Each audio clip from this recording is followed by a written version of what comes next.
राखी पौर्णिमा नक्की केव्हा आहे? 8 तारखेला आहे का 9 तारखेला आहे? मागच्या वर्षीप्रमाणे भद्रा वगैरे तर काही आलेलं नाही आहे ना, की ज्याने आपण कोणत्या वेळी राखी पौर्णिमा साजरी करायची हा संभ्रम झाला होता? तर या व्हिडिओमध्ये तुम्ही ऐका. लक्षात घ्या मित्रांनो, पौर्णिमा 2 दिवस आली आहे. 8 तारखेला दुपारी सुरू होते आहे आणि 9 तारखेला दुपारी संपते आहे. त्यामुळे आपण काय करतो, श्रावण महिन्यातली जी मूळ पौर्णिमा आहे त्याच दिवशी रक्षाबंधन करत असतो. त्यामुळे राखी पौर्णिमेचा जो मुहूर्त आहे तो अतिशय सुंदर आलेला आहे. अमृतसिद्धी योग आहे.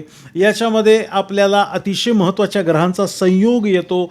भद्रा नाही आहे यावेळेला, अतिशय शुभमुहूर्तावरती आलेली आहे. मग ती वेळ कोणती आहे? तर 9 तारखेला आपल्याला रक्षाबंधन करायचं आहे. 9 तारखेला पहाटे 5:30 ते दुपारी 1:30 वाजेपर्यंत रक्षाबंधन, राखी पौर्णिमा साजरी करायची हे लक्षात ठेवा.